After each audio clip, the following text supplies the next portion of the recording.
What's up everyone, it's Endymion, and ever since the release of Baldur's Gate 3 on PlayStation, I've been playing the game and enjoying my time with it. I'm currently around 92 hours in, and I'm in the final act of the game, just enjoying myself. The game is full of crazy stuff and secrets to find, and largely speaking for the most part, Baldur's Gate 3 feels like a genuine great game that honors its legacy and the lore behind it. But this is cause Baldur's Gate 3 was not made by Wizards of the Coast, but Larian Studios. And when you actually look at modern day Wizards of the Coast, it's full of activists who keep self-censoring themselves for no reason other than to appease weirdos. This brings us to the topic of this video with this article from Bounding Into Comics titled, Magic the Gathering head designer says Wizards of the Coast avoiding the term witch, because it's a real-world religious identifier considering retiring druid and shaman for same reason.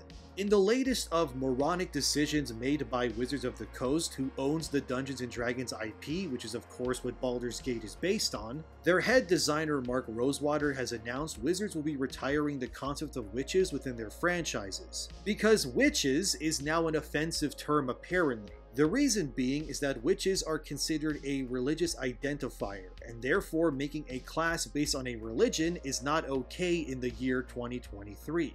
But what's even more stupid is they now want to do the same thing with the shaman and druid classes as well, citing a similar problematic stance that those classes along with witches are religious identifiers. This self-censorship angle Wizards has been taking is nothing short of idiotic in my opinion. One user asked, is there a particular reason it is more acceptable in card names than as a creature type? To which Mark Rosewater answered, creature types are used for vocabulary for how people group cards together in a way card titles aren't. For example, priest has existed in card names since the early days of Magic, but no one is building a priest deck. Our issue is people using vocabulary as game terms in a way where it takes meaning beyond just identifying a particular card. This entire stance is nothing but Wizards of the Coast bending over backwards to appease people by censoring terms in order to seem more inclusive. But like always, whenever companies do crap like this, it does nothing but limit and hurt their brand.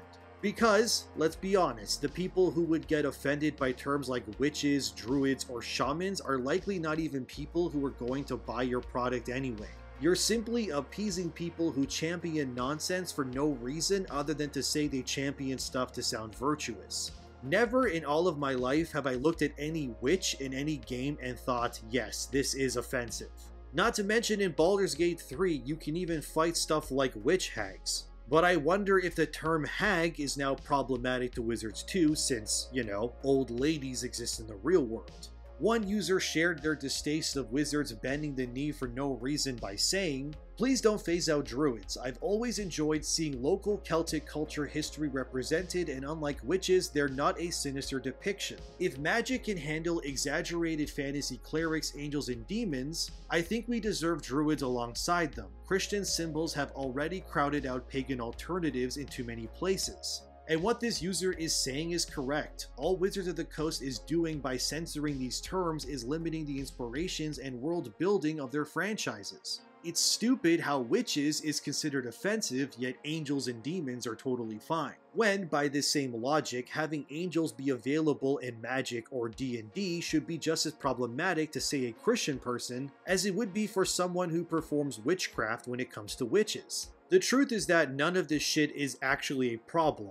and it's just another company who has been infiltrated by activists, who wake up every day to not better the franchises they're tasked with improving, but instead spending every waking hour looking for reasons to get triggered and change things in order to fit their agenda. How the hell is Druid offensive? Are the Druids in the real world out there offended that their culture is being represented in a video game or card series? I didn't know there was people who could transform into animals who use Reddit or Twitter.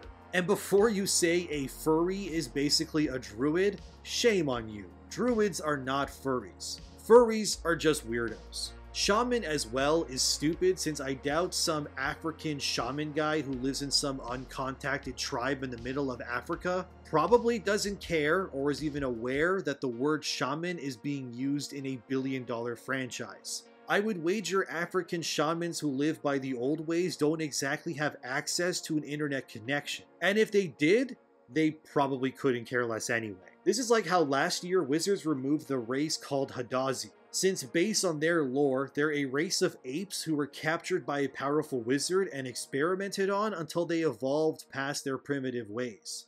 Basically, the Hadazi are like Caesar and friends in Rise of the Planet of the Apes. Except they got retired from Dungeons & Dragons because, and I can't believe this is real, but because Wizards was accused by fans that the Hadazi resemble and remind a certain section of the fan base of black people.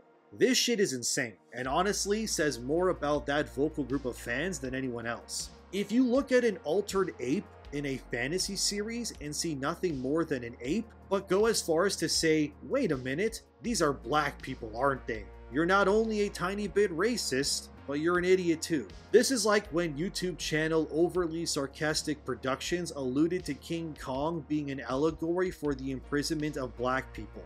I wish I was kidding, but here, watch this clip.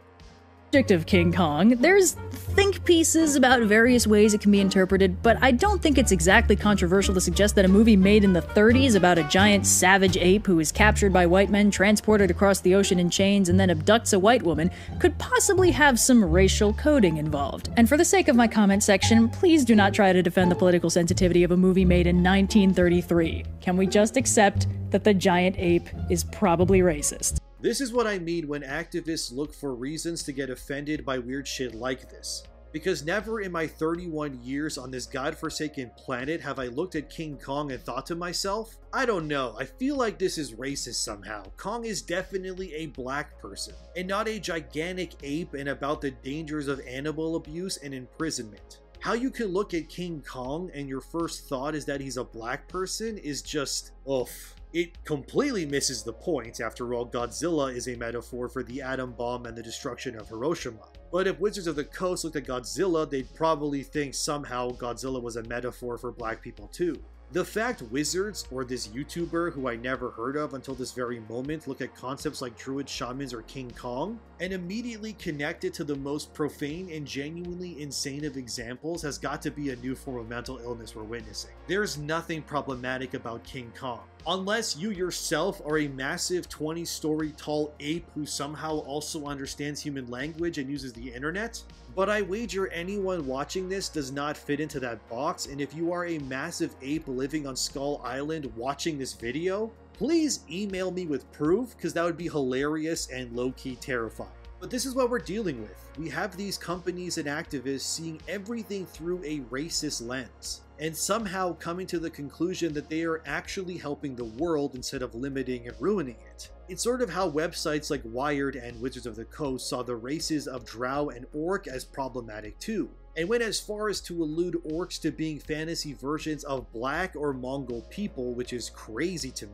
Even saying D&D's 50-year history of characterizing orcs and drow as monstrous and evil is painfully reminiscent of how real-world ethnic groups have been and continue to be denigrated. That's just not right, and it's not something we believe in. Which again, who in the right mind looks at an orc and their immediate thought is, ah yes, that's a black or Mongolian person? The only people who think this way are those who study useless degrees like gender studies in school, who have been taught to view each and every person not as individuals but as caricatures of racist, xenophobic views that have been pushed upon them by other insane racist people.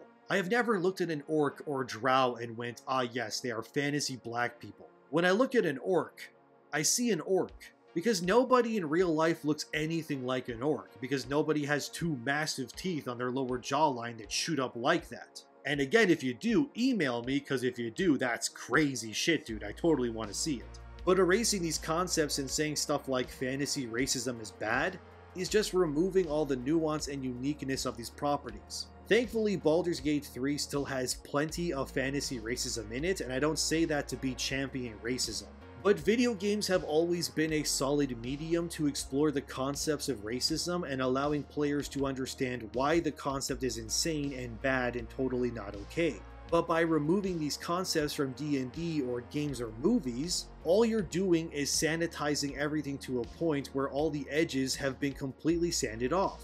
And honestly, by not allowing people to understand concepts like xenophobia or racism through a safe lens like a video game, all you're doing is making these people weaker and less informed when they actually do experience it in real life. And for a company to be oh so forward thinking when it comes to racial concepts, the fact they instead race swap legacy characters instead of making new ones, like they did with Aragorn when he suddenly turned black all of a sudden in their Lord of the Rings sets, it just proves this. These woke weirdo companies who see everything imaginable under a racist, savior complex lens only see value in predominantly white characters anyway, and if they didn't, they wouldn't race swap characters to appease groups, but instead make new ones and just leave the originals alone.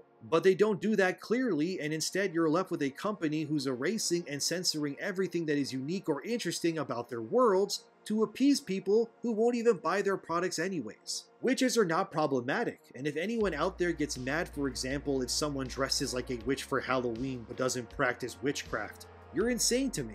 Druids and shamans make even less sense, and by retiring these classes, you're just limiting the scope of your brand for no reason. What we need is more diversity of concepts. I would love to see more classes put into games that allude to or take inspiration from real-world examples. Like, for example, I'm Christian Orthodox, and there is a form of knights within Christian Orthodoxy called the Order of the Dragon. It was a chivalry order that was exclusive to monarchs and higher-ranking individuals. The Order of the Dragon was founded to defend the followers of Christianity against the enemies of their religion, like the Ottoman Empire. For example, the father of Vlad the Impaler changed his name to Dracul or Dracula, who took the name of Dracula from the Order of the Dragon. So obviously the closest a class would be to the Order of the Dragons, which are a real concept by the way, would obviously be a paladin. Would it then be racist or anti-Christian to roleplay as a paladin? Or use any concepts that use things like holy magic or divine religious faith as a basis for their power? The answer, in my opinion, is no, because the concept of the paladin champions and exemplifies the history and power of things like the Order of the Dragons, as well as stuff like Holy Crusaders and knights in general, and as a Serbian man, that connects to my religion. I don't see a game using these concepts that clearly have a very personal and direct connection to my religion or nationality as problematic. If anything, knowing that paladins are oftentimes one of the most powerful and popular classes used in video games delights me, because it means something so close to my heritage is being accepted and celebrated and enjoyed by people, even if they themselves are not Christian Orthodox or something else. But by this same mentality, Wizards should abandon and cleanse their franchises of paladins too, because there are millions of people out there who worship God and Jesus Christ and pray every Sunday amongst fellow worshippers. So why is it problematic to have classes like witches, druids, and shamans, but it's totally fine when it comes to paladins? Could it be that the erasure of these ideas are simply done to appease woke weirdos and boost ESG scores? Probably yes. But it's also only done to self-censor and appease other weirdos who pathetically only see life through a racist and skewed lens. If you ever need confirmation that it's totally okay to play a paladin or holy knight in a video game, or use miracles in say Dark Souls, or ever plan to dress up as a crusader or something for Halloween, as someone whose religion and identity is directly connected to these concepts, I just want you to know that it's perfectly fine for you to enjoy and celebrate those things. Because unlike Wizards of the Coast or weirdos who see King Kong as a big black person in a cage, I have a sensible brain on my shoulders. And I don't think it's problematic or religiously insensitive to embrace or explore those concepts. Never give in to the woke mind virus. Don't listen to these insane people and just enjoy what makes you happy. There is nothing wrong with embracing or enjoying things outside of your culture, and it's not racist to like things like druids or witches. And before anyone says the Order of the Dragon or Templars or Christianity has done heinous things in the past, yeah, because they're humans. Every religion under the sun has done crazy stuff, but it shouldn't stop you from reading or exploring those concepts. No religion or nation of people are without problems or sins, so stop acting high and mighty and stop championing woke identity politics. It's stupid. And if we use the same methodology that Wizards uses here, then anything involving crosses, demons, or whatever cannot be enjoyed unless you're Christian or Catholic, which is stupid. You like Castlevania? Sorry, not anymore. It uses Christian imagery. And you can't like it unless you're Christian too. It's so dumb, dude. It's just brain dead.